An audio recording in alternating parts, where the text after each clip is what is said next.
एक छोटा सा मोटिवेशनल कोड हमारी तरफ से आपके लिए सबसे पहले प्रस्तुत और हमेशा प्रस्तुत होता ही है।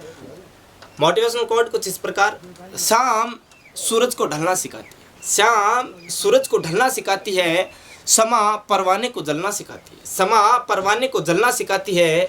गिरने वाले को होती तो है तकलीफ, गिरने वाले को होती तो है तकलीफ, मगर ठोकर ही तो इंसान को चलना सिखाती है, मगर ठोकर ही तो इंसान को चलना सिखाती है। इसी मोटिवेशनल कोड के साथ मैं मूलचंद प्रजापति आपका इस YouTube प्लेटफॉर्म मिशन उत्कर्ष के साथ हार्दिक स्वागत, हार्दिक अभिनंदन करता हूं। सबसे पहले तो अपन बात करें भाई, ये जो सेशन चल रहा है, इस सेशन में अपन बात करते हैं राजस्थान की कला एवं संस्कृति को लेकर।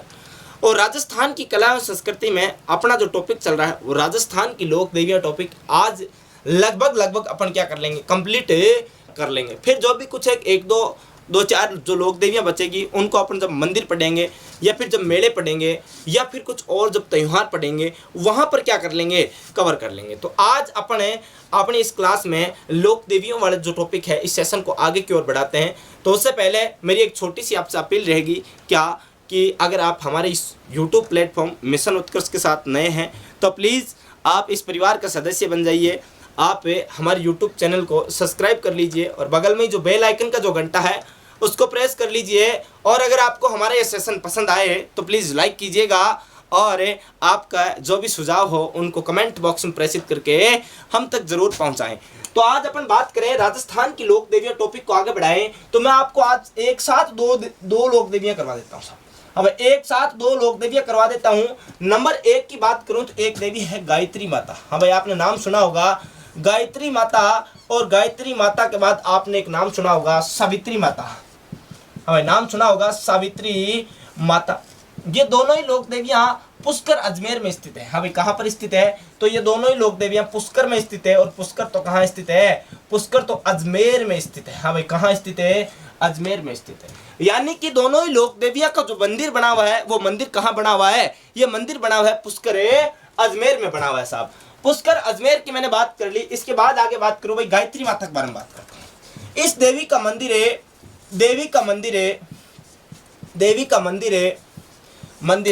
रत्नागिरी पहाड़ी पर स्थित है। हाँ भाई, कौन सी पहाड़ी पर है तो रत्नागिरी पहाड़ी पर स्थित है, रत्नागिरी पहाड़ी पर स्थित है। यानी कि देवी का मंदिर कौन सी पहाड़ी पर है तो देवी का मंदिर था रत्नागिरी पहाड़ी पर। इधर बात करूं सावित्री माता की। सावित्री माता का मंदिर कहाँ तो सावित्री माता का मंदिर भी इसी पहाड़ी पर जस्ट गायत्री माता के मंदिर के एकदम सामने बना हुआ है। यानी आप लिख सकते हो गायत्री माता मंदिर के सामने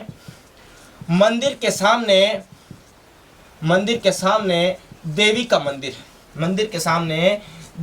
मंदिर बना हुआ है। हाँ भाई, क्या बना हुआ, देवी का मंदिर बना हुआ है। यहां तक तो बात ठीक है गुरुजी, कोई बात नहीं, हम क्या कर लेंगे, इस चीज को स्वीकार करते हैं। फिर अपन बात करें यहां पर है, हाँ भाई गायत्री माता की बात। हाँ भाई, ये अरे कुछ आपने उल्टा कर दिया क्या, हाँ बिल्कुल उल्टा कर दिया है। यहां आप क्या कीजिएगा, सावित्री माता कीजिएगा। हाँ भाई, क्या कीजिएगा, सावित्री माता कीजिएगा। तभी मैं सोच रहा हूं क्या मिस्टेक चल रही है, सावित्री माता तो यहां पर आप क्या कर लेना, गायत्री माता कर लेना। हाँ भाई, क्या कर लेना, गायत्री माता कर लेना। यहां आप याद रखना सावित्री माता। क्या, सावित्री माता। अरे ये सावित्री माता आपको पता होगा ब्रह्मा जी की पत्नी के रूप में पूज्य है, आप सबको पता है। यही ब्रह्मा मंदिर के पास में रत्नागिरी पहाड़ी पर सावित्री माता मंदिर का क्या है, निर्माण हो रखा है। यहीं पर भव्य पूजा होती है। और मिस्टेक तो देखो हो ही जाती है दोस्तों, गलती इंसान से ही होती है, तो ज़्यादा कोई बहुत बड़ी बात है नहीं, तो आप करेक्शन कर लेना। फिर अगर बात करूं ये जो देवी है यहाँ पर इनके मंदिर में राजस्थान का तीसरा रोपवे लगाया गया। हाँ भाई, राजस्थान का तीसरा रोपवे लगाया गया। अब भाई रोपवे क्या होता है, रोपवे का मतलब होता है उड़न खटोला। यानी कि दो पहाड़ियों के बीच में जो तार से लटक कर जाने का जो रास्ता होता है उसको किस नाम से जानते हैं, रोपवे। अब राजस्थान का प्रथम रोपवे तो आपको पता है अभी कहाँ पर है तो सुंदा माता मंदिर में जालौर की बात करते हैं, दांतलियावास गांव की बात करता हूँ, वहां पर लगा हुआ है। दूसरा जो है वो मनसा पूर्णा करणी माता का जो मंदिर है उदयपुर में, वहां पर लगा हुआ है। और तीसरा कहां पर लगा तो तीसरा लगा सावित्री माता मंदिर पुष्कर अजमेर में लगा हुआ है, रत्नागिरी पहाड़ी पर लगा हुआ है। वहीं अगर बात करूं भाई राजस्थान का चौथा रोपवे कहाँ पर लगा हुआ है, तो राजस्थान का चौथा रोपवे तो आपको पता है सामोद जयपुर में हनुमान जी मंदिर में लगा हुआ है। तो वहीं पांचवा जो रोपवे है राजस्थान का, जो कि अभी लगा नहीं है, प्रस्तावित करके छोड़ रखा है, और वो कहाँ, तो वो है वीरात्रा माता मंदिर है, चौहट्टन बाड़मेर में क्या है, हाँ भाई प्रस्तावित है। अब बात करूं यहाँ पर ये जो देवी है, इस देवी का मेला कब लगता है अब भाई मेले की बात करूं तो मेला लगता है भाद्रपद शुक्ल अष्टमी के दिन। हाँ भाई कब लगता, भाद्रपद शुक्ल अष्टमी, या आप लिख सकते हो इस प्रकार हिंदी में अष्टमी। भाद्रपद शुक्ल अष्टमी के दिन देवी का क्या लगता, मंदिर लगता है। वहीं बात करूं ये गायत्री माता की, तो ये श्राप विमोचन देवी के रूप में पूज्य। हाँ भाई श्राप विमोचन देवी के रूप में पूज्य, श्राप विमोचन देवी के रूप में, देवी के रूप में पूजनीय। हाँ श्राप विमोचन देवी का मतलब क्या हुआ, श्राप विमोचन का मतलब होता है, जैसे आपने पहले आप देखते होंगे रामायण महाभारत में, तब जो ऋषि मुनि होते थे वो क्या दे दिया करते, श्राप दे दिया करते थे। और श्राप जब दे दिया करते थे तो श्राप से मुक्ति के लिए बात करें, या फिर जाने अनजाने में कोई व्यक्ति आपको गलत भला बुरा जो कह देता है, जो कि आपको लग जाता है, किसी की वाणी लगती है ना, अरे आप कहते हो ना इसकी तो बोली फड़ती है, अरे ये बोली फलना यानी श्राप देने की जो बात है। अगर आप इस देवी मंदिर में परिक्रमा करते हैं तो आपके श्राप क्या हो जाते हैं, आप श्राप से बिल्कुल मुक्त हो जाते हैं। तो ऐसी दो देवियां थी राजस्थान की, नंबर 1 सावित्री माता, तो नंबर 2 गायत्री माता। इनका एक बार आप स्क्रीनशॉट ले लीजिए, तो भाई ले लिया होगा स्क्रीनशॉट। आगे बात करते हैं अगली लोक देवी की। हमें राजस्थान की अगली लोक देवी की बात करें, राजस्थान की लोक देवियों में महत्वपूर्ण लोक देवियों की चर्चा कर रहे हैं अपन, और इन महत्वपूर्ण लोक देवियों में अभी अभी अपन ने चर्चा कर ली है कौन सी माता की, तो सावित्री माता की और गायत्री माता की, जिनका मंदिर स्थित है पुष्कर में। और पुष्कर तो पड़ता है राजस्थान के अजमेर जिले में, जिसको अजमेर जिले को राजस्थान के हृदय के नाम से भी जाना जाता है साहब। राजस्थान के हृदय के नाम से कौन से जिले को, तो अजमेर जिले को जाना जाता है। अगली देवी की बात करूं, एक देवी जिसका नाम है किणसरिया माता। हाँ भाई क्या नाम, किणसरिया माता, किणसरिया माता। और इन किणसरिया माता की बात करूं तो किणसरिया माता का मंदिर तो है कहां पर है, तो इनका मंदिर है किणसरिया गांव में। हाँ भाई कहां पर है, किणसरिया गांव। और किणसरिया गांव तो कौन सी तहसील में पड़ता, परबतसर में। और परबतसर तो कहां पड़ता, परबतसर तो जिला नागौर में पड़ता। हाँ भाई जिला नागौर में RJ07 में पड़ता है भाई। किणसरिया गांव है, परबतसर नागौर में पड़ता है। यहां तक तो बात ठीक है। ये जो देवी है, इस देवी के मंदिर का निर्माण किसने करवाया। हाँ सबसे महत्वपूर्ण बात है, इस देवी के मंदिर का निर्माण किसने करवाया। तो निर्माण की बात करूं तो एक राजा थे, राजा दुर्लभराज। हाँ भाई कौन है, राजा दुर्लभराज। राजा दुर्लभराज के सामंत। हाँ भाई राजा दुर्लभराज के सामंत थे, सामंत है जिनका नाम था चचदेव। हाँ भाई क्या नाम, चचदेव है, या फिर इन्हीं चचदेव को आप क्या कह सकते हो, चचिंग देव। हाँ भाई क्या, चचिंग देव द्वारा निर्मित। अब राजा दुर्लभराज जो दुर्लभराज है, इन दुर्लभराज का एक सामंत था, इनके द्वारा क्या करवाया, चचदेव या चचिंग देव द्वारा इस मंदिर का क्या करवाया गया, निर्माण। अब निर्माण कब करवाया गया, तो बात करें कब की बात करूं तो 999 ईस्वी में करवाया गया। अगर आपसे पूछ ले विक्रम संवत में, तो विक्रम संवत में आपका उत्तर होगा क्या रे, 1056। मैंने पहले ही बता रखा है, अगर आपको ईस्वी सन दे रखी है और आपको विक्रम संवत ज्ञात करनी है तो आप 57 जोड़ दीजिए, और अगर आपको विक्रम संवत दे रखी है और आपको ईस्वी सन ज्ञात करनी हो तो आप 57 को क्या कर देना, माइनस कर देना। इसी प्रकार आगे बात करूं भाई, निर्माण की बात हो गई, फिर मैं बात करूं ये जो मंदिर है इसकी शैली कौन सी है, यानी कि इस जो मंदिर की जो शैली है, कौन सी शैली में ये मंदिर है निर्मित है। तो मैं बताऊं भाई ये जो शैली है ये गुर्जर प्रतिहार शैली है। हाँ भाई कौन सी, गुर्जर है प्रतिहार शैली है, गुर्जर प्रतिहार है शैली में मंदिर का निर्माण, गुर्जर प्रतिहार शैली। हमें गुर्जर प्रतिहार शैली में निर्मित मंदिर है जो कि 999 ईस्वी या 1056 विक्रम संवत का मंदिर है। जो दुर्लभराज थे, इनके सामंत चचदेव या चचिंग देव द्वारा इस मंदिर का निर्माण करवाया गया किणसरिया ग्राम में। और किणसरिया ग्राम तो कहा, परबतसर तहसील नागौर में पड़ता है। फिर मैं बात कर लूं इस देवी का मेला कब लगता है, तो मेला तो लगता है दोस्तों कब है, नवरात्रा में लगता साहब। कब लगता? नवरात्रा। और नवरात्रा तो कौन कौन से आते हैं रे? नवरात्रा तो आते हैं एक तो चैत्र मास में, दूसरे आते हैं आश्विन मास में। अबे कौन कौन से मास में? चैत्र और आश्विन मास, यानी कि दोनों ही नवरात्रा में देवी का क्या लगता? मेला लगता। अब देवी के बारे में और क्या महत्वपूर्ण जानकारियां, इसके बारे में चर्चा करेंगे। इससे पहले आप एक छोटा सा स्क्रीनशॉट ले लीजिए। हाँ ले लिया होगा स्क्रीनशॉट। आगे बात करते हैं। यहाँ किन्सरिया माता की अभी जानकारियां बाकी है, तो किन्सरिया माता के बारे में और कौन कौन सी महत्वपूर्ण जानकारियां जो है अभी अपने को लेनी है, उनके बारे में अपन क्या कर लेते हैं, एक बार अध्ययन कर लेते हैं। किन्सरिया माता की ही बात कर रहा हूँ, और किन्सरिया माता का ही एक उपनाम मिलता है अपने को, जो नाम है क्या? केवाई माता। अरे आपने नाम सुना होगा केवाई माता का जरूर है। उसी केवाई माता को ही किन्सरिया माता कहा जाता है दोस्तों। तो पहले अपन किन्सरिया माता को यहाँ एक बॉक्स में क्या कर लेते रे? कैद कर लेते हैं। कौन सी माता रे? किन्सरिया माता। और किन्सरिया माता तो कहाँ स्थित है? किन्सरिया ग्राम में पर्वत नागौर में स्थित है। इसी देवी का उपनाम क्या? तो आपसे पूछ ले उपनाम, तो उपनाम आप क्या बताओगे रे? उपनाम है केवाई माता। अब भाई क्या नाम है? केवाई माता। लेकिन एक व्यक्ति आया और उस व्यक्ति का नाम था इतिहासकार मोहनोत नैन्सी। हाँ भाई क्या नाम रे? इतिहासकार मोहनोत नैन्सी के अनुसार, मोहनोत नैन्सी के अनुसार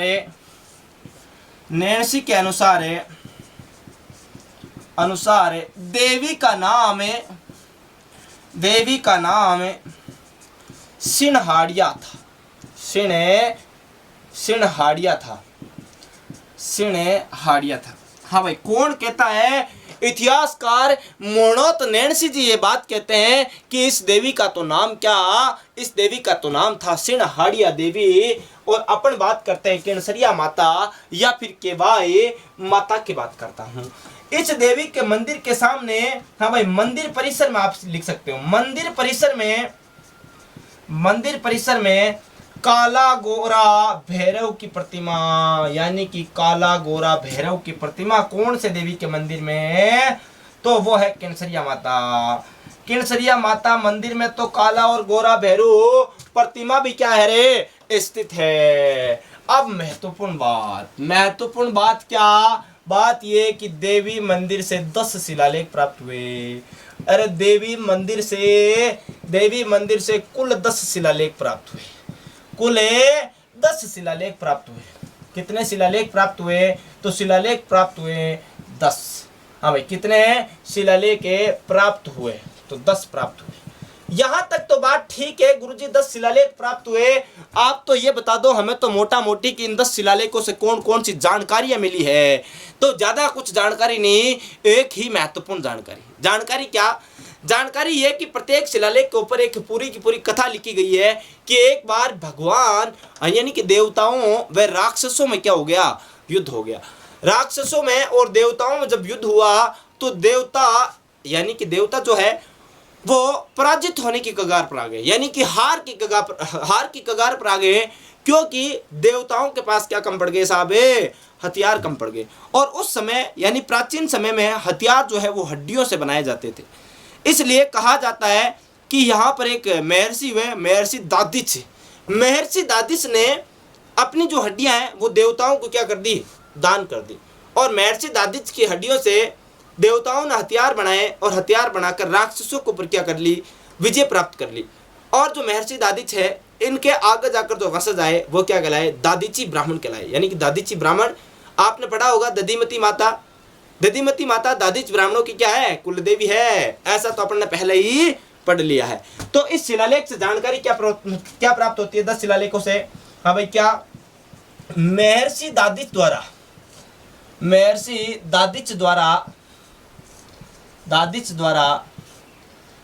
देवताओं को अपनी हड्डियां दान करने के साक्ष्य प्राप्त। हमें क्या जानकारी मिलती है? जानकारी मिलती है महर्षि दादिच द्वारा देवताओं को क्या कर दी गई? अपनी हड्डियां दान कर दी गई। अगली बात इसी में ऐड कर लेना, महर्षि दादिच के वंशज महर्षि दादिच के वंशज, दादिच के वंशज दादिची ब्राह्मण कहलाते हैं। दादिची ब्राह्मण कहलाए, ब्राह्मण कहलाए सब। ये लो, ये बात होगी अपनी कौन सी माता की, तो ये माता है कौन सी, किणसरिया माता। और मैंने बात की देवी का मेला कब लगता रे, मेला तो लगता नवरात्रा में। नवरात्रा तो चैत्र और आश्विन दोनों नवरात्रा में देवी का क्या लगता, भव्य मेला लगता। और भव्य मेले में हजारों की संख्या में क्या होती, भीड़ इकट्ठी होती है। तो ऐसी देवी है अपनी कौन सी, किणसरिया माता। पहले आप स्क्रीनशॉट ले लीजिए। हाँ तो ले लिया होगा स्क्रीनशॉट। आगे की और बात करूं, अगली देवी के बारे में बात करता हूं। अगली जो देवी है वो है अपनी आवरी माता या आसावरी, आशापुरा माता या आसावरी माता। एक ही बात है, आसावरी माता कह दो चाहे आवरी माता कह दो, बात क्या रे, एक ही है। और बहुत ही महत्वपूर्ण लोग देवी, ज्यादा कुछ याद रखना नहीं, एक दो चीज याद रखना, देवी का मंदिर कहाँ और देवी की पूजा किस लिए की जाती, बस आपका काम क्या हो जाएगा, कंप्लीट हो जाएगा साहब। अपन बात करते हैं आसावरी माता की। वो कौन सी माता, आसावरी माता, या फिर इसी आसावरी को किस नाम से जाना जाता, आवरी माता के नाम से जाना जाता। आवरी माता कह दो चाहे आप आसावरी माता कह दो, बात क्या है, बात तो एक ही है। देवी का मंदिर कहाँ, तो देवी का मंदिर स्थित है निकुंभ में। और ये निकुंभ तो कहाँ है, निकुंभ तो चित्तौड़गढ़ में स्थित है। अरे कौन से गढ़ में स्थित है, तो यह चित्तौड़गढ़ में स्थित है। देवी के बारे में एक बात याद रख लेना, आपका काम क्या हो जाएगा, कंप्लीट हो जाएगा। देवी लकवा की, हमें लकवा रोग की निवारक देवी, निवारक देवी। हमें लकवा रोग की निवारक देवी कौन सी, तो आसावरी माता। अब देवी के रूप में क्या है, बहुत सारी मान्यता है। कहा जाता है कि यहाँ देवी के यहाँ पर है एक इस प्रकार की गुफा टाइप से बना रखी है, इस प्रकार से। और इसके अंदर से क्या होता है, यहाँ प्रवेश द्वार है और इस प्रवेश द्वार से व्यक्ति को अंदर से निकलना पड़ता है। और निकलकर जब बाहर आ जाता है तो व्यक्ति का क्या हो जाता है, लकवा रोग समाप्त हो जाता है। या फिर आप कह सकते हो बच्चों में किसी भी प्रकार का रोग हो, बच्चों में किसी भी प्रकार का रोग हो, उस रोग का निवारण करती है कौन सी, आवरी माता या आसावरी माता। तो आप लिख सकते हो बच्चों के रोग की निवारक देवी, रोग की निवारक देवी। हाँ, बच्चों के रोग की निवारक देवी। सबसे महत्वपूर्ण बात तो आप ये याद रखना कि आसावरी माता या आवरी माता को लकवा निवारण देवी के रूप में पूजा जाता है। अब लकवा की बात करूं तो यानी कि सामान्य रूप से यहाँ पर हो जाता होगा लकवा निवारण, लेकिन इतना पता नहीं। लेकिन अंतरराष्ट्रीय ख्याति प्राप्त लकवा निवारण के लिए जो धाम है वो चतुरदास जी महाराज की धाम, आपको पता होगा कहाँ पर है। अब चतुरदास जी महाराज की धाम कहाँ पर है, बुट्टाटी में। और बुट्टाटी तो कहाँ पड़ता है, नागौर में, मेड़ता और नागौर के बीच में पड़ता है। तो आप यहाँ पर नोट लगाकर एक पॉइंट लिख लेना, नोट है हमें लकवा निवारण हेतु, लकवा रोग निवारण हेतु, लकवा रोग निवारण हेतु चतुरदास जी महाराज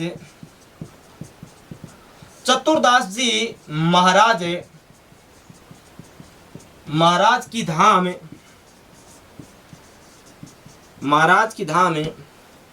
बुट्टाटी नागौर में अंतरराष्ट्रीय ख्याति प्राप्त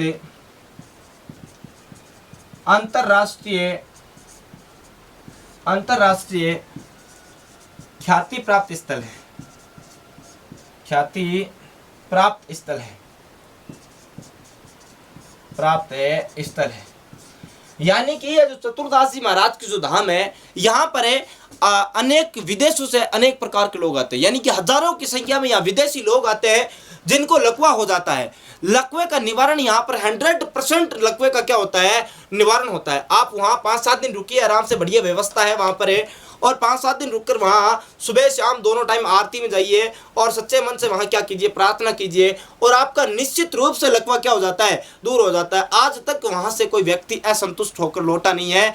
वहाँ जाने के बाद लकवा रोग का जो पेशेंट होता है वो संतुष्ट होकर ही लौटता है। तो इस प्रकार आप कह सकते हो चतुर्दास जी महाराज की जो धाम है अंतरराष्ट्रीय, यानी अंतरराष्ट्रीय क्यों कहा, क्योंकि यहाँ पर विदेशी जो लोग हैं वो हजारों की संख्या में आते हैं, पर डे यहाँ पर हजारों लोग आते हैं विदेशों से लकवे के निवारण हेतु। तो ऐसी देवी है अपनी आसावरी माता। पहले आप आसावरी माता का एक स्क्रीनशॉट ले लीजिए, हमें ले लिया होगा स्क्रीनशॉट। आगे की ओर बात करूं, हमें आगे की बात करूं तो अगली जो अपन लोक देवी का अध्ययन करेंगे उस देवी का नाम है अंबिका माता। हाँ भाई, क्या नाम, अंबिका माता। और अंबिका माता तो कहां पर स्थित है, जगत गांव में। और जगत गांव तो पड़ता उदयपुर में। जगत गांव में स्थित होने के कारण इस देवी का नाम पड़ गया क्या रे, जगत अंबिका माता नाम पड़ गया देवी का। हाँ भाई, आपको याद रखना कौन सी माता, अंबिका माता। हाँ भाई, क्या नाम है, अंबिका माता। अंबिका माता की बात करूं तो अंबिका माता का जो मंदिर है, ये मंदिर तो कहां पर स्थित है, मंदिर स्थित है जगत गांव में। हाँ भाई, कौन से गांव में, जगत गांव में। और ये जो जगत गांव है, जगत गांव तो कहां पड़ता, जगत गांव तो पड़ता है जिला उदयपुर में। और उदयपुर तो पड़ता राज्य राजस्थान में। यहां पर स्थित होने के कारण, जगत गांव में स्थित होने के कारण देवी का उपनाम भी है जगत अंबिका माता। तो आप सीधा सीधा याद रख लोगे, कोई लिखवाने वाली बात है नहीं। अब बात करो इस मंदिर का निर्माण किसने करवाया। हाँ भाई, देवी मंदिर का निर्माण किसने करवाया, तो देवी मंदिर का निर्माण करवाया था अल्लठ ने। हाँ भाई, किसने करवाया, अल्लठ ने। ये वही अल्लठ है जिसने हरिया देवी, हूण राजकुमारी हरिया देवी से क्या किया था, विवाह किया था। ये वही अल्लठ है, मेवाड़ का शासक हुआ करता था साहब। अगली बात करूं, ये जो मंदिर है, देवी का जो मंदिर है, यह मंदिर कौन सी शैली में स्थित है, तो ये इस मंदिर की शैली कौन सी, तो शैली है गुर्जर प्रतिहार कालीन शैली। हाँ भाई, कौन सी शैली, गुर्जर प्रतिहार शैली, गुर्जर प्रतिहार है शैली। और बात करूं, ये जो मंदिर है, देवी का जो मंदिर है, इस मंदिर को शक्तिपीठ के रूप में पूजा जाता है। यानी कि देवी की पूजा शक्तिपीठ के रूप में की जाती है। शक्तिपीठ के रूप में, पीठ के रूप में की जाती शक्तिपीठ के रूप में देवी की क्या की जाती है, पूजा की जाती है। अब शक्तिपीठ क्या है, भारत में टोटल 52 शक्तिपीठ है। उन 52 शक्तिपीठों में से तो शामिल नहीं है, लेकिन राजस्थान में इस देवी की शक्तिपीठ के रूप में क्या की जाती है, पूजा की जाती है। महत्वपूर्ण शक्तिपीठों में इसको भी शामिल किया जाता है। हालांकि जो 52 शक्तिपीठ है उनमें जो राजस्थान का जो मंदिर है उनके आगे अपन चर्चा करेंगे। अपन बात करें भाई, यहाँ मैं बात करूं, इस मंदिर को मेवाड़ का खजुराहो कहा जाता। हाँ भाई, क्या कहा जाता रे, मेवाड़ का खजुराहो कहा जाता, मेवाड़ का खजुराहो कहा जाता सा। अब खजुराहो क्या है गुरुजी, ये खजुराहो कौन सी खाने वाली चीज आ गई क्या, नहीं, खाने वाली चीज तो नहीं है। अब खजुराहो क्या, अरे खजुराहो जो मुख्य शहर है वो तो मध्य प्रदेश में स्थित है। और खजुराहो क्यों प्रसिद्ध हुआ, क्योंकि खजुराहो से प्रथम बार भगवान शिव की नग्न अवस्था की क्या मिली थी, मूर्तियां मिली। यानी कि वह स्थान जहां से प्रथम बार भारत में खुदाई के दौरान क्या मिली, नग्न अवस्था की बहुत सारी मूर्तियां मिली। इसलिए उस स्थान को जो खजुराहो स्थान से मिली, इसलिए भारत में अब जहां पर भी कहीं भी नग्न अवस्था की जहां मूर्तियां मिलती है उन स्थानों को खजुराहो की क्या दी जाती है, उपमा दी जाती है। क्योंकि पहली बार जो नग्न अवस्था की भारत में मूर्तियां मिली वो कहां से प्राप्त हुई, तो वो खजुराहो नामक शहर जो कि मध्य प्रदेश में स्थित है वहां से मिली। इसलिए यहाँ पर भी देवी मंदिर में जो शक्तिपीठ के रूप में पूजा की जाती है, यानी कि देवी का जो मंदिर है, इस प्रकार जो परिक्रमा पथ है, इस परिक्रमा पथ में प्रत्येक जगह क्या लगी हुई है, अलग अलग देवियों की नग्न अवस्था की मूर्तियां लगी हुई है। मध्य में जो मुख्य देवी है जगत अंबिका की मूर्ति लगी हुई है, और बाहर से चारों ओर क्या है, एक परिक्रमा पथ है बना। इस प्रकार है, अपन कह सकते हैं कि जहां पर नग्न अवस्था की मूर्तियां प्राप्त होती है उस स्थान को खजुराहो की क्या दी जाती है, उपमा दी जाती है साहब। अब जब मेवाड़ के खजुराहो की बात आ गई तो मैं आपसे पूछ लूं, राजस्थान का खजुराहो कौन से शहर को कहा जाता है। हाँ भाई, राजस्थान का खजुराहो किसे कहते हैं, तो राजस्थान का खजुराहो तो कहते हैं किसको, किराड़ू शिव मंदिर को। हाँ भाई, कौन से मंदिर को, किराड़ू शिव मंदिर को। किराड़ू शिव है मंदिर, और किराड़ू शिव मंदिर तो कहाँ स्थित है, बाड़मेर में स्थित है। हाँ भाई, कहाँ स्थित रहे, बाड़मेर में स्थित है। किराड़ू शिव मंदिर तो कहाँ स्थित है, बाड़मेर में। अब मैं आपसे एक और पूछ लूं, हाड़ौती का खजुराहो।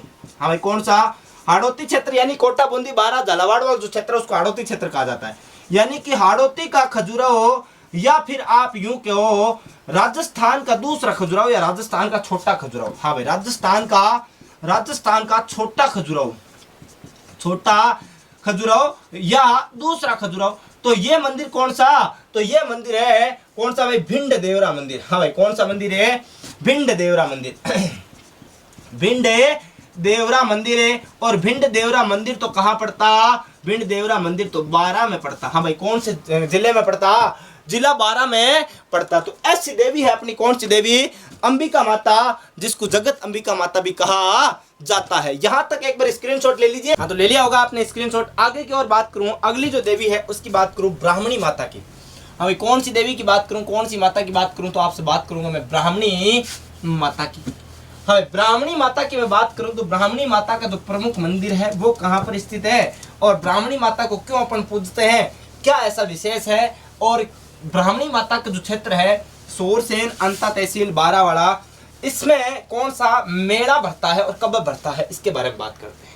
भाई बात करूं मैं ब्राह्मणी माता की, ब्राह्मणी माता, इस ब्राह्मणी माता की बात करो तो ब्राह्मणी माता का जो प्रमुख मंदिर है वो पहली बात तो है कहाँ, तो ये मंदिर है सोरसेन गांव में। हाँ भाई कौन सी जगह, सोरसेन गांव। और सोरसेन गांव में तहसील पड़ती है कौन सी, अंता तहसील। और अंता तहसील तो जिला कौन सा लगता है यहाँ पर है, जिला लगता है बारां। हाँ भाई ये देवी मुख्य रूप से पूजनीय क्यों है, इस लोक देवी की, इस देवी की पीठ की या आप कह सकते हो पश्च भाग की पूजा की जाती है, पूजा की जाती है। हाँ भाई इस देवी को विशेष रूप से इसीलिए अपन याद करते हैं कि जो ब्राह्मणी माता है, राजस्थान की नहीं भारत की एकमात्र ऐसी लोक देवी जिसके पीठ की पूजा की जाती है। भारत की एकमात्र ऐसी लोक देवी जिसकी पीठ की क्या की जाती है, पूजा की जाती है। पेट की पूजा यानी कि जो आगे वाला मुख वाला जो भाग होता है इसकी बिल्कुल पूजा नहीं की जाती, इसके पीछे वाला जो पीठ वाला जो हिस्सा होता है उसकी पूजा की जाती। और इसी भाग का श्रृंगार पीठ वाला भाग का श्रृंगार किया जाता, और लोग दर्शन भी पीठ वाले भाग का ही करते हैं। और भारत की ऐसी लोक देवी तो कौन सी लोक देवी, उस लोक देवी का नाम कौन सी, ब्राह्मणी माता साहब है। यानी कि देवी के पश्च भाग की पूजा की जाती। क्यों, क्योंकि जो देवी की जो मुख्य जो प्रतिमा है वो एक सेल चट्टान है। हाँ भाई यानी कि सेल आकृति है, सेल प्रतिमा है।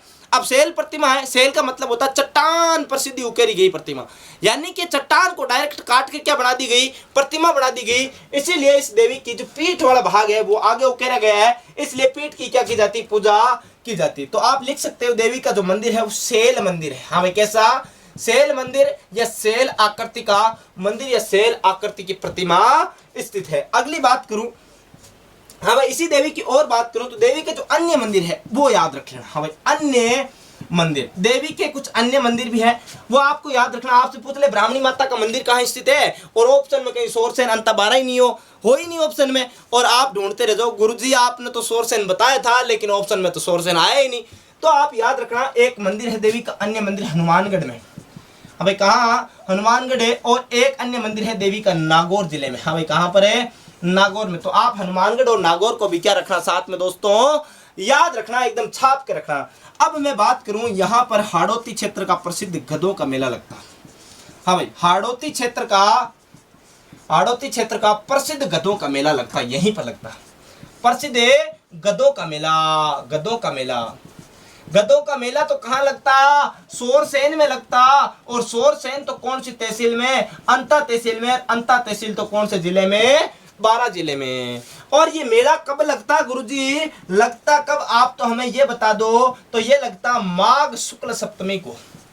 हमें कब लगता रे, माघ शुक्ल सप्तमी को ये क्या लगता है, यहाँ पर ये मेला लगता। इसी क्षेत्र की बात करूं यही सोरसेन में, तो यहाँ गोडावण पक्षी भी पाया जाता। हमें क्या पाया जाता, गोडावण पक्षी पाया जाता, जो कि राजस्थान का राज्य पक्षी है वो यहाँ पर पाया जाता। और राजस्थान के जैसलमेर में जो राष्ट्रीय मरु उद्यान है वहां पर गोडावण पक्षी सर्वाधिक पाया जाता। लेकिन यहाँ सोरसेन में भी क्या पाया जाता, वे पक्षी पाया जाता जो कि राजस्थान का राज्य पक्षी है साहब। अब मैं बात करूं जब गधों के मेले की बात आ गई तो राजस्थान का प्रसिद्ध गधों का मेला, हाँ राजस्थान का प्रसिद्ध गधों का मेला कहाँ है, प्रसिद्ध गधों का मेला कहाँ लगता, प्रसिद्ध गधों का मेला तो राजस्थान का प्रसिद्ध गधों का मेला तो लगता लूणियावास में। हाँ भाई कहाँ लगता, लूणियावास में। और लूणियावास तो कहाँ पड़ता, तो लूणियावास तो जयपुर जिले में पड़ता साहब। कौन से जिले में रे, जयपुर जिले में पड़ता। और ये जो मेला लगता है ये कौन सी देवी के मंदिर में, तो ये लगता खलकाणी माता के मंदिर में। हाँ भाई खलकाणी माता मंदिर में क्या लगता, मेला लगता। और खलकाणी माता मंदिर जो है ये जयपुर में है, लूणियावास में। और इस देवी को गधों की देवी कहा जाता। हाँ भाई क्या कहा जाता, गधों की देवी कहा जाता। अरे आप कहोगे गुरुजी गधा तो आपने शीतला माता में पढ़ाया था, तो शीतला माता की सवारी थी गधा, लेकिन गधों की देवी कौन सी, खलकाणी माता को कहा जाता है। और ये जो मेला लगता है ये आश्विन नवरात्रा में लगता है। हाँ भाई कब लगता, आश्विन नवरात्रा में लगता। आश्विन नवरात्रा में खलकाणी माता मंदिर में क्या लगता, राजस्थान का प्रसिद्ध क्या लगता, गधों का मेला लगता। तो ऐसी देवी है अपनी कौन सी, ब्राह्मणी माता। एक बार स्क्रीनशॉट ले लीजिए, फिर आप ले लिया होगा स्क्रीनशॉट। आगे की ओर बात करते हैं। आगे की अपन बात करेंगे एक ऐसी देवी के बारे में जो कि राजस्थान की पूर्व मुख्यमंत्री, यानी कि राजस्थान की पूर्व मुख्यमंत्री कौन थी, राजस्थान की पूर्व मुख्यमंत्री थी वसुंधरा राजे सिंधिया। उनकी क्या है, आराध्य देवी है। अब आप समझ गए होंगे भाई मैं कौन सी देवी की बात करने वाला हूं। तो आपको पता है वो देवी है कौन सी, त्रिपुरा सुंदरी माता की बात कर रहा हूं। हाँ भाई त्रिपुरा सुंदरी की मैं बात कर रहा हूं, यानी कि राजस्थान की पूर्व मुख्यमंत्री की क्या, आराध्य देवी त्रिपुरा सुंदरी। अब त्रिपुरा सुंदरी की बात करूं तो इनका मंदिर कहां पर पड़ता, तो मंदिर तो पड़ता तलवाड़ा में। हाँ भाई कहां पे पड़ता, तलवाड़ा में। और तलवाड़ा तो कहां पड़ता, बांसवाड़ा में पड़ता रे। कहां पड़ता, बांसवाड़ा में पड़ता। हमें तलवाड़ा झील तो हनुमानगढ़ में पड़ती, तलवाड़ा स्थान तो कहां पड़ता, बांसवाड़ा में पड़ता। वहीं तिलवाड़ा कहां पड़ता, तिलवाड़ा तो बाड़मेर में पड़ता। हाँ मैं बात कर रहा हूँ तलवाड़ा की, त्रिपुरा सुंदरी की। अब मैं बात करूँ इस देवी का कुछ उपनाम। हाँ भाई कितने उपनाम, दो उपनाम। हाँ भाई क्या, दो उपनाम। एक उपनाम तो है तुरताई माता। हाँ भाई क्या नाम, तुरताई माता, तुरताई माता। वहीं इसका दूसरा नाम क्या, दूसरा नाम मिलता है महालक्ष्मी, महालक्ष्मी, महालक्ष्मी तुरताई, महालक्ष्मी तुरताई। यानी कि महालक्ष्मी तुरताई कह दो चाहे महालक्ष्मी त्रिपुरी कह दो, बात क्या है, एक ही है। महालक्ष्मी त्रिपुरी भी नाम मिलता है, महालक्ष्मी तुरताई भी नाम मिलता है। एक इसका उपनाम तुरताई माता और दूसरा महालक्ष्मी तुरताई या त्रिपुरी माता, इनका क्या मिलता, दो इनके उपनाम मिलते हैं। अब बात करूं इस देवी मंदिर के निर्माण की बात करूं तो मंदिर का निर्माण तो हो रखा, मंदिर निर्माण 3री शताब्दी में। हाँ भाई कब है, 3री शताब्दी में। हाँ भाई 3री, या फिर आप यूं लिख लो हिंदी में 3री शताब्दी, 3री शताब्दी। 3री शताब्दी में देवी के मंदिर का क्या हुआ, निर्माण हुआ। अब निर्माण किसने करवाया 3री शताब्दी में, इसका कोई विशेष उल्लेख कहीं मिलता नहीं है। तो विशेष उल्लेख नहीं मिलता तो आप तो यूं बता दो देवी मंदिर का जीर्णोद्धार किसने करवाया, तो देवी मंदिर का जीर्णोद्धार करवाया किसने, जीर्णोद्धार करवाने वाला व्यक्ति था पाता। हाँ भाई कौन, पाता, यूं या फिर आप कह सकते हो चांदा। पाता या चांदा लुहार ने इस देवी मंदिर के निर्माण का क्या करवाया, पुनः निर्माण करवाया, जीर्णोद्धार करवाया। जीर्णोद्धार का मतलब होता है यानी कि ये जो देवी है इस देवी के मंदिर में कुछ रंग रोगन का कार्य करवा दिया, या फिर जो प्लास्टर वगैरह का ऊपर का जो कार्य होता है वो कार्य करवाया पाता, या फिर आप कह सकते हो चांदा लुहार ने करवाया साहब। यहां तक तो बात ठीक है। अपन बात कह सकते हैं ये जो देवी की जो पीठ है, मंदिर है, इसको भारत की महत्वपूर्ण शक्तिपीठ कहा जाता है। हाँ भारत की महत्वपूर्ण शक्तिपीठों में शामिल, शक्तिपीठ में शामिल, शक्तिपीठ में शामिल। अब मैंने आपको बताया भारत में कुल 52 शक्तिपीठ है, यानी कि 52 देवियों के जो मंदिर है उन 52 को शक्तिपीठ के रूप में जाना गया। अब 52 शक्तिपीठों में एक शक्तिपीठ राजस्थान में, और राजस्थान में कौन सी देवी का, तो वो देवी है कौन सी, त्रिपुरा सुंदरी माता है। अब इस त्रिपुरा सुंदरी माता के बारे में और कुछ जानकारियों का अध्ययन करें तो पहले आप इस चीज का स्क्रीनशॉट ले लीजिए। हाँ ले लिया होगा स्क्रीनशॉट। आगे की ओर बात करूं इस देवी के मंदिर की कुछ और जो महत्वपूर्ण जानकारियां उनके बारे में अपन क्या करते हैं, जानकारी इकट्ठा करते हैं। देवी का मंदिर तलवाड़ा बांसवाड़ा में स्थित है। त्रिपुरी की भी इनको महालक्ष्मी त्रिपुरी या तुरताई के नाम से जाना जाता है। और अपन बात करें देवी का जो पीठ है वो 52 शक्तिपीठों में से भारत के महत्वपूर्ण शक्तिपीठों में शामिल है, शक्तिपीठ है।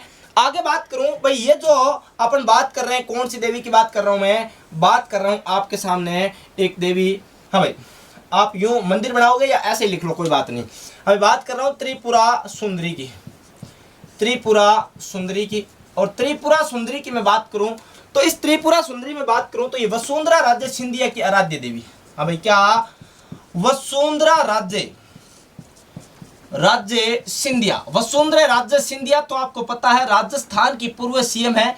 सिंधिया की इष्ट देवी वसुंधरा राज्य सिंधिया की आराध्य देवी या इष्ट देवी तो कौन सी देवी?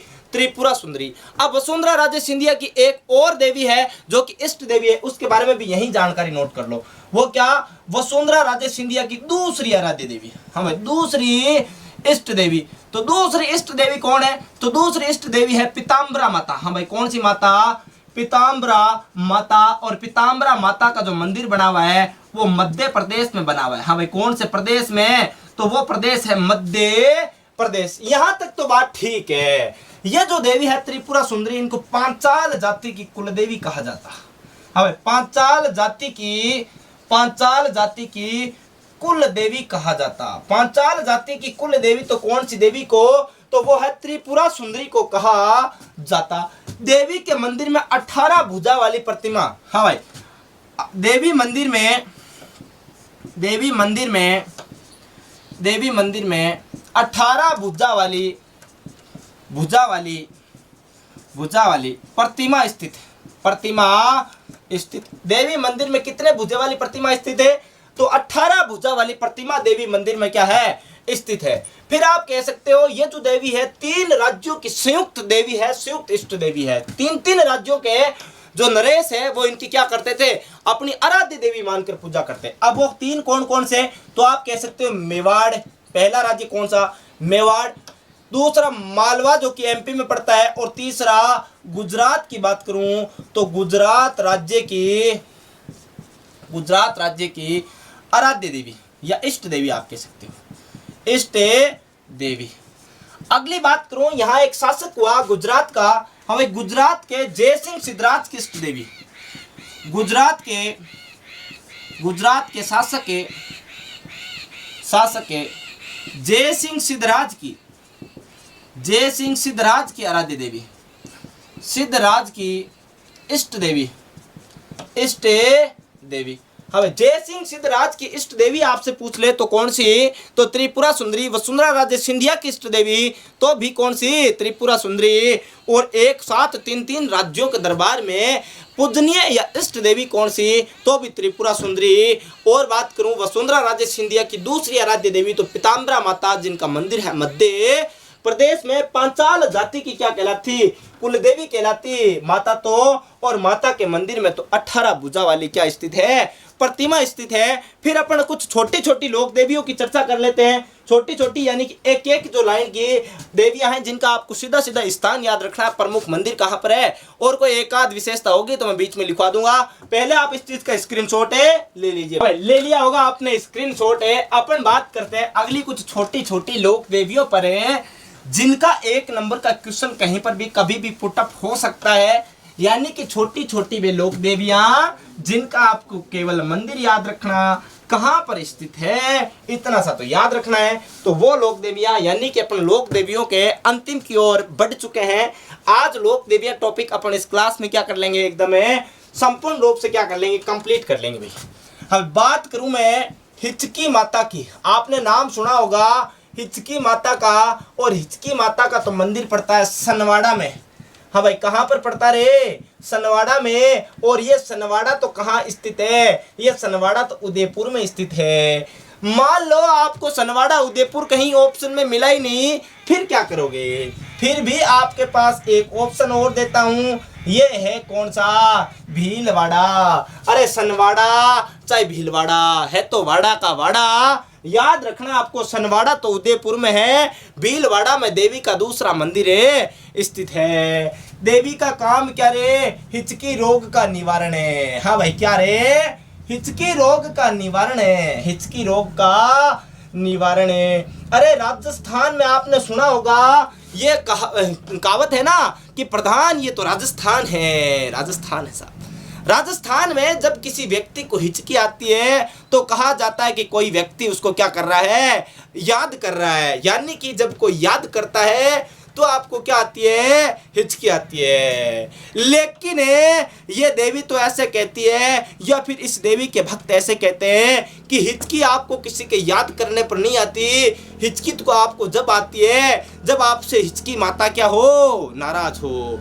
और हिचकी को आपको बंद करना है, हिचकी से आप निजात चाहते हो तो हिचकी माता को खुश कर दो, आपकी क्या हो जाएगी, सारी मन्नतें पूरी, यानी कि आपकी हिचकी क्या हो जाएगी, बंद हो जाएगी। अगली माता की बात करूं, अगली एक माता जिनका नाम है बदाना माता। हाँ भाई, नाम क्या, बदाना माता। बदाना माता का मंदिर तो है कोटा में। हाँ भाई, कहाँ रे, कोटा में। और ये जो बदाना माता है ये है मूंठ रोग की निवारक देवी। किसकी, मूंठ रोग की निवारक देवी, मूंठ रोग की निवारक देवी। अब ये मूंठ रोग क्या होता है गुरुजी? मूंठ रोग का मतलब होता है जादू टोना तंत्र मंत्र, जो लोग कहते हैं ना, जादू टोनों के जो चक्कर में आ जाता है या फिर किसी व्यक्ति को किसी चक्कर में पक पड़ जाता है तो कौन सी देवी को याद किया जाता है? तो बदाना माता को याद किया जाता है साहब। अगली देवी की बात करूं, अगली एक देवी जिनका नाम है भद्रकाली माता। हाँ भाई, नाम क्या, नाम है भद्रकाली माता। और इस भद्रकाली माता का मंदिर तो कहाँ स्थित है? भद्रकाली माता का मंदिर तो हनुमानगढ़ में स्थित है। हाँ भाई, कौन से गढ़ में? हनुमानगढ़ में इस देवी का क्या स्थित है, मंदिर स्थित है। एक दो और छोटी छोटी लोक देवियां, एक देवी का नाम है बवाल माता। हाँ भाई, नाम क्या, बवाल माता। और दूसरी देवी है बवाल माता। हाँ भाई, क्या नाम रे, बवाल माता। यानी कि भवाल माता और बवाल माता की बात करूं तो दोनों ही देवियों का जो मंदिर है वो नागौर में स्थित है। हाँ भाई, कहाँ स्थित है? नागौर जिले में स्थित है। और इन देवियों के मंदिर में 2.5 प्याले शराब का भोग लगाया जाता। हाँ भाई, 2.5 प्याले शराब का भोग, 2.5 प्याले शराब का भोग, शराब का भोग। और जिन देवियों के 2.5 प्याले शराब का भोग लगता है वो देवियां तो मिट्ठी मामी देवी की श्रेणी में काउंट होती है। यानी कि अपन ने बात कर ली हिचकी माता। अगर आपसे हिचकी माता नाराज है तो आपको क्या आएगी, हिचकी आएगी। किसी के याद करने पर कोई हिचकी विचकी नहीं आती, हिचकी तो हिचकी माता के नाराज होने पर आती है। वही बदाना माता जादू मंत्र टोना टोटका जो होते हैं उनसे आपका अगर चपेट में आए हुए हो तो बदाना माता की पूजा कीजिए। और भद्रकाली माता का मंदिर तो हनुमानगढ़ में, बवाल माता का मंदिर जो है वो नागौर में स्थित है। और इन देवियों के 2.5 प्याले शराब का क्या लगाया जाता, भोग लगाया जाता है। तो पहले आप इन लोक देवियों को स्क्रीनशॉट ले लीजिए। तो यहाँ तक आपने स्क्रीनशॉट ले लिया होगा। अब अपन आगे की ओर बात करते हैं, आगे की ओर कुछ छोटी छोटी और लोक देवियों की बात करते हैं। हिचकी माता की बात कर ली, बदाना माता की बात कर ली, भद्रकाली माता की बात कर ली, तो बवाल माता की या बवाल माता की अपन ने बात कर ली है। अगली और लोक देवियों की बात करूं जिसमें मैं बात करूं गंगेश्वरी माता, बीजासन माता, दांत माता, हाँ, या फिर आप बात करें जिलानी माता, इन लोक देवियों की अपन क्या कर लेते हैं और चर्चा कर लेते हैं। तो सबसे पहले अपन देवी जिसका नाम है दांत माता। हाँ भाई, क्या, दांत माता। यानी कि अगर आपके दांत में कोई प्रॉब्लम है तो आप कौन सी देवी की पूजा करो रे, दांत माता की पूजा करो। और इस दांत माता का मंदिर तो कहाँ बना हुआ, तो मंदिर तो बना हुआ कोटा में। नंबर 2 में आपसे और बात करूं, नंबर 2 पे है बिज्जासन माता। हाँ भाई, कौन सी माता, बिज्जासन माता। और बिज्जासन माता का मंदिर तो कहाँ, बिज्जासन माता का मंदिर तो बना हुआ है बूंदी में। हाँ भाई, जिला बूंदी में कौन सी माता, बिज्जासन माता। फिर मैं आपसे बात करूं गंगेश्वरी माता की बात करूं। हाँ भाई, कौन सी माता, गंगेश्वरी माता की बात करूं। यह गंगेश्वरी माता का मंदिर कहाँ पर है, तो गंगेश्वरी माता का मंदिर भी कहाँ पर है, बूंदी में है। और इस मंदिर का निर्माण पूछ ले आपसे तो देवा हाड़ा ने। हमें मंदिर का निर्माण किसने करवाया, देवा हाड़ा ने इस मंदिर का क्या करवाया, निर्माण करवाया। अगली देवी मैं आपसे पूछ लूं जिलानी माता। हमें कौन सी माता, जिलानी माता। और इस जिलानी माता का जो मंदिर है वो बना हुआ है अलवर में। हाँ भाई, कहाँ पर, अलवर में। और इस देवी को, जिलानी माता को धर्म रक्षक देवी कहा जाता है। हाँ भाई, क्या कहा जाता है, धर्म रक्षक देवी के रूप में जाना जाता है। धर्म रक्षक देवी क्यों, क्योंकि बात करें अलवर की तो अलवर में क्या हुआ, जो हिंदू जो व्यक्ति है या फिर यहाँ के जो यादव, जो रावजी जिनको अपन कहते हैं, उनको जबरन क्या बनाया जा रहा था, मुसलमान बनाया जा रहा था। और जबरन जब मुसलमान बनाया जा रहा था तो इस देवी ने इन लोगों की क्या की रक्षा की और इनको मुसलमान बनने से क्या किया गया, रोका गया। इसलिए अपन कह सकते हैं इस देवी ने हिंदू धर्म की रक्षा की, अपने धर्म की रक्षा की, इसलिए इसको धर्म रक्षक देवी के रूप में भी जाना जाता है। अगली एक देवी और छोटी सी, चौथ माता। भाई कौन सी माता? चौथ माता। और इस चौथ माता का मंदिर है चौथ का बरवाड़ा में। हाँ भाई कहां पर है? चौथ का बरवाड़ा। और चौथ का बरवाड़ा तो कहाँ स्थित है? चौथ का बरवाड़ा तो है सवाई माधोपुर में स्थित। हाँ भाई कहां पर स्थित है? सवाई माधोपुर में स्थित है। और ये जो देवी है, ये जो चौथ माता है, ये कंजर जाति की क्या कहलाती है? आराध्य देवी कहलाती है। हाँ भाई कंजर जाति की क्या कहलाती? आराध्य देवी कहलाती। कंजर जाति की, कंजर जाति की, कंजर जाति की आराध्य देवी।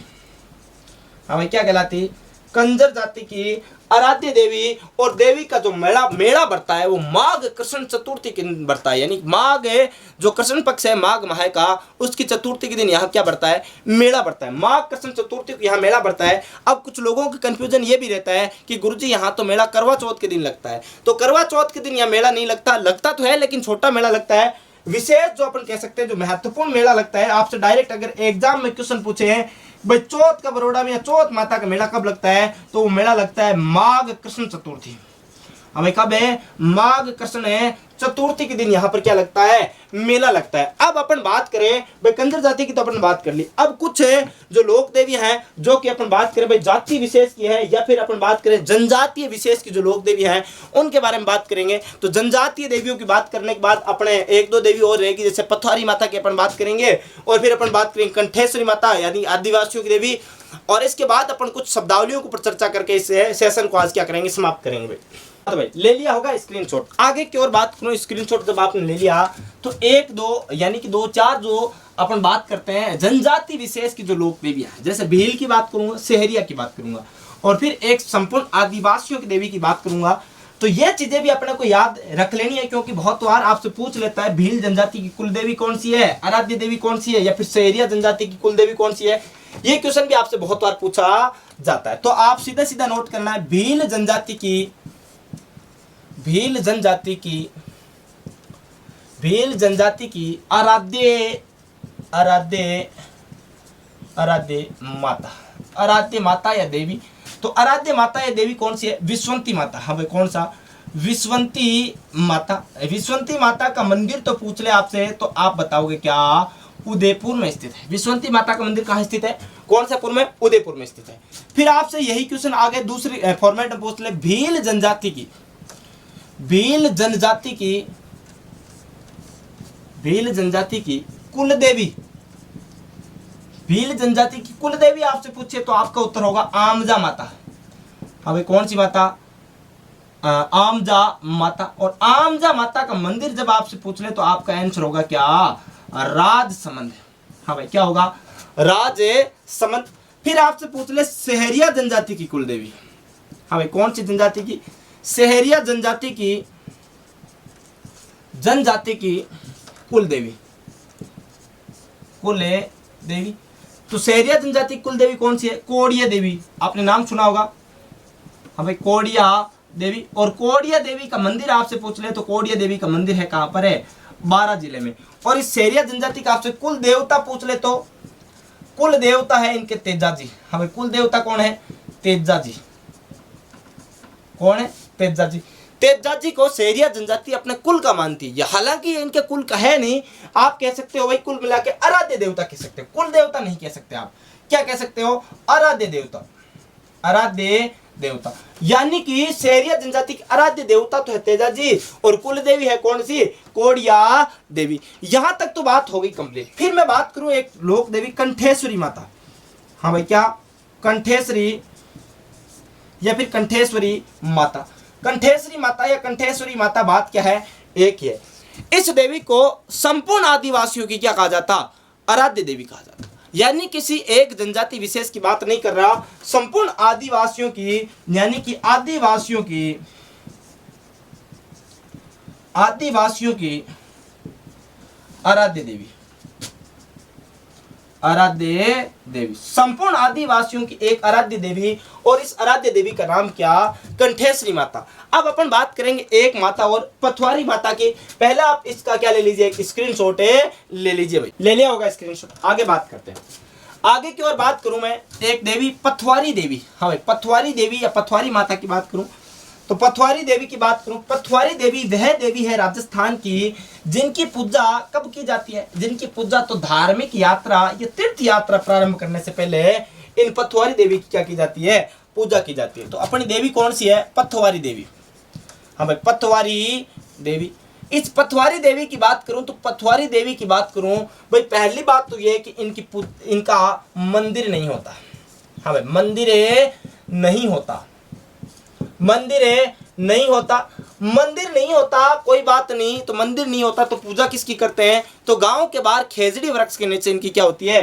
पूजा होती है। गांव के बाहर खेजड़ी वृक्ष के नीचे, गांव के बाहर खेजड़ी वृक्ष के नीचे, खेजड़ी वृक्ष के नीचे पूजा। अब खेजड़ी वृक्ष के नीचे पूजा होती है तब वहां पर महिलाएं उसी समय तुरंत के तुरंत वहां क्या बनाती है? इनकी देवी की प्रतिमा बनाती है। जो देवी की प्रतिमा महिलाएं बनाती है वो किस प्रकार की होती है कि देवी प्रतिमा के ऊपर, हाँ भाई, देवी प्रतिमा के ऊपर है, देवी प्रतिमा के ऊपर है गंगोज कलश तथा नीचे की ओर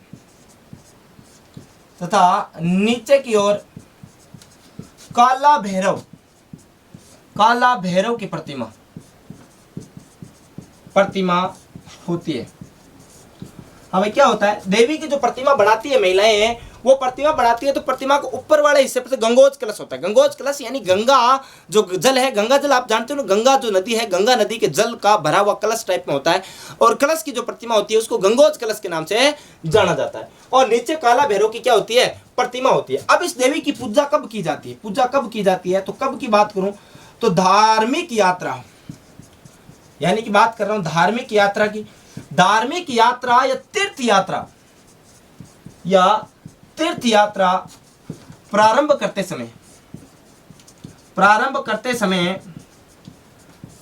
समय देवी की पूजा यानी कि इस पथवारी देवी की पूजा कब की जाती है? जब किसी गांव में कोई धार्मिक यात्रा स्टार्ट की जाती है या फिर किसी तीर्थ यात्रा की ओर आप जा रहे हो, तब देवी की क्या की जाती है? पूजा की जाती है। यानी जब गांव में आपने देखा होगा महिलाएं जो कलश भर भर के पानी लेकर जाती है, गांव के बाहर एक खेजड़ी वृक्ष के नीचे पानी डालती है। यानी आपने सामान्यतः ये दृश्य कब देखा होगा? जब किसी समाज में, भारतीय जो समाज है, इस समाज में, हिंदू समाज में अगर किसी व्यक्ति की, किसी महिला की क्या हो जाती है? मृत्यु हो जाती है। और मृत्यु होने के बाद 3-4 दिन बाद जब वो हड्डियां लेकर जाते हैं, कहाँ?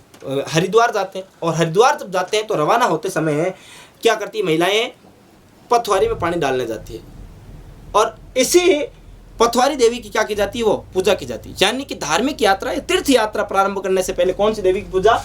तो वह पथवारी माता की। तो यहां तक आप स्क्रीनशॉट ले लीजिए। फिर यहां पर अपने विधि विधान तरीके से एकदम पूर्ण रूप से संपूर्ण अपन बात करें तो राजस्थान की जितनी भी महत्वपूर्ण लोक देवियां थी उनके ऊपर अपन ने क्या कर लिया है? चर्चा कंप्लीट कर लिया है। अब अपन 2-3 शब्दावलियां हैं, लोक देवियों से संबंधित 2-3 शब्दावलियां हैं, उन शब्दावलियों की एक बार चर्चा और कर लें तो अपना टॉपिक क्या हो जाएगा? विधिवत रूप से क्या हो जाएगा? समाप्त हो जाएगा। बात करते हैं लोक देवियों से संबंधित शब्दावलियां। हाँ भाई, शब्दावलियां ज्यादा कुछ शब्दावलियां है नहीं, 3 शब्दावलियां मोटा मोटी आप याद रख लेना, आपका काम क्या हो जाएगा? कंप्लीट है। और लोक देवियों से अगर राजस्थान की किसी भी एग्जाम में, चाहे वो पुलिस हो, चाहे पटवार हो, चाहे आपका राजस्थान एसआई हो, चाहे आपका आरएस प्री हो, कहीं से भी क्वेश्चन बाहर जाने का कोई गुंजाइश नहीं है। संपूर्ण रूप से अपन क्या कर रहे हैं? अध्ययन कर रहे हैं। तो अपन बात कर सकते हैं शब्दावलियां। अभी बात कर रहे हैं किसकी? शब्दावलियां। शब्दावलियों की मैं बात करूं तो शब्दावलियां जो होती है वो 3 प्रकार की शब्दावलियां। नंबर 1 आपने नाम सुना होगा नावा। नावा क्या होता है? नावा क्या होता है? बहुत बार क्वेश्चन पूछ लिया गया, नावा क्या होता है? अरे नावा कुछ नहीं होता। आप जब किसी देवी माँ के मंदिर में दर्शन करने जाते हो या किसी देवी के मेले में जाते हो या किसी देवता के मेले में जाते हो तो वहां पर क्या करते हो? आप देवी का चित्र बना हुआ है, देवता का चित्र बना हुआ धागे लेते हो तो गले में धारण करते हो। अरे आपने जो डोरे गले में डाले होंगे जिसमें है रामदेव जी की, तेजा जी की, करणी माता की या फिर अन्य देवी देवताओं का कोई चित्र बना हो, और ऐसे जो चित्रात्मक जो धागे होते हैं उन्हीं को क्या कहा जाता है, नावा कहा जाता है। तो आप लिख सकते हो इसमें देवी देवताओं के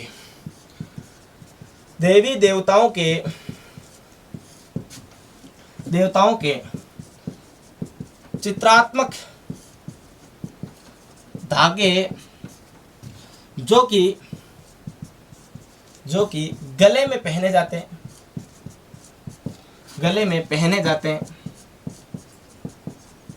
हैं उन्हें नावा या फूल कहा जाता है। नावा या फूले कहा जाता है। ठीक है, यहाँ तक अच्छे से समझ में आ गया होगा नावा क्या होता है। अरे देवी देवताओं के जो चित्र से बनी जो मूर्तियां आप गले में धारण करते हो धागे में, वही क्या कहलाता है, नावा कहलाता है। नंबर दो क्या, डाला, या फिर इसे को अपन कह सकते हैं ठाला। डाला या ठाला बहुत बार पूछा गया क्वेश्चन है, क्या होता है। तो ये क्या है, अरे भाई जहां देवियों के मंदिर होते हैं, अगर मान लो 7 अलग अलग देवियों के एक जगह समूह में मंदिर बना हुआ है तो उसको क्या कहेंगे, ढाला या ठाला कहेंगे। तो आप कह सकते हो 7 देवियों के समूह मंदिर को क्या कहा जाता है, समूह मंदिर को ढाला या ठाला कहा जाता है। यहां तक बात होती है कंप्लीट। नंबर 3 में एक शब्दावली और बात कर लूं, चर्जा। हाँ भाई, चर्जा या फिर इसको कहते हैं चिर्जा। हाँ भाई, क्या कहते हैं, चिर्जा या चर्जा, बात क्या है, एक ही है। अब ये क्या होता है, अरे जो लोक देवियां हैं इनकी आराधना में या इनकी स्तुति में या इनको जब याद करते हैं तो इनकी स्तुति में जो गाए जाने वाले गीत होते हैं वही क्या कहलाते हैं, चर्चा या चिर्जा। तो आप सीधा सीधा लिख सकते हो लोक देवियों की स्तुति में गाए जाने वाले गीत क्या कहलाते हैं, चिर्जा या चर्चा कहलाते हैं। अब बात करें भाई साधारणतः कब गाए जाते हैं, तो साधारणतः रात्रि जोगा में। हाँ भाई, रात्रि जोगा में साधारणतः गाया जाता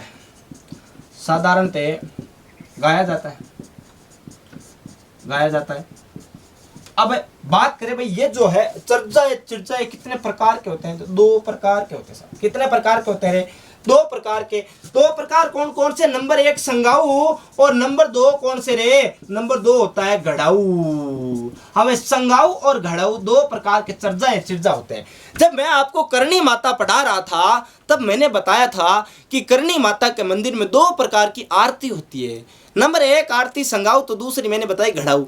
यानी कि संगाऊ वह आरती जो साधारण समय में रोजाना होती है, वही आरती संगाऊ। अगर आरती विपरीत समय में या विषमकालीन समय में या फिर किसी आकस्मिक घटना का समय अगर आरती की जाए तो उसको किस नाम से, घड़ाऊ। तो आप कह सकते हो चर्चा या चिर्जा, यानी कि देवी के साधारण समय में जो स्तुतियां की जाती है उनको तो क्या कहते हैं, संगाऊ। यानी कि आप कह सकते हो साधारण समय में, और आप कह सकते हो ये है विपरीत समय में। अगर देवी की स्तुति अचानक किसी विपदा से निपटने के लिए किया जाए तो विपरीत समय में जो देवी की स्तुति की जाती है, चर्चा या चिर्जे गाए जाते हैं, उनको घड़ाऊ कहा जाता है। यहाँ पर अपने लोक देवी का टॉपिक जो है, जो राजस्थान की महत्वपूर्ण जो लोक देवियां हैं, वो जो टॉपिक है वो क्या हो जाता है, पूर्ण रूप से क्या हो जाता है दोस्तों, कंप्लीट हो जाता है। और अब अपन जो अगला जो टॉपिक लेंगे वो राजस्थान के संत एवं संप्रदाय या फिर जो धार्मिक आंदोलन है, इनको लेकर अपन क्या लेंगे, अगला टॉपिक लेंगे, जो कि अपन नेक्स्ट क्लास लेकर आपके बीच क्या होंगे, हाजिर होंगे। तो अब मेरी एक छोटी सी आपसे रिक्वेस्ट कि अगर आप हमारे इस YouTube प्लेटफॉर्म मिशन उत्कर्ष पर नए हैं तो प्लीज़ हमारे YouTube चैनल को सबसे पहले सब्सक्राइब कर लीजिए और बगल में जो बेल आइकन का घंटा है उसको प्रेस कर लीजिए, जिससे कि आपको हमारी क्लासेज के नोटिफिकेशन सबसे पहले प्राप्त हो सके। और अगर आपको हमारे सेशन पसंद आया तो प्लीज़ लाइक करना कदापि ना भूलें, क्योंकि आपके एक लाइक से हमारा हौसला क्या होता है, बुलंद होता है साहब, बिल्कुल बुलंद होता है। अगर और आपके जो सुझाव हो, जितने भी आपके किसी भी प्रकार का कोई सुझाव हो, तो उसको आप कमेंट बॉक्स में प्रेषित कीजिएगा, जिससे कि हमें पता चले कि भाई कौन कौन सी कमियां रह रही है, कौन कौन सी अच्छाइयाँ जो है वो भी आप यहाँ कमेंट बॉक्स में प्रेषित करना। फिर आज की इस क्लास का मैं क्या करता हूँ, विधिवत तरीके से समापन करता हूँ और फिर मिलेंगे अपन एक नेक्स्ट एपिसोड में और एक नए टॉपिक के साथ। तब तक के लिए राम राम, नमस्कार, धन्यवाद।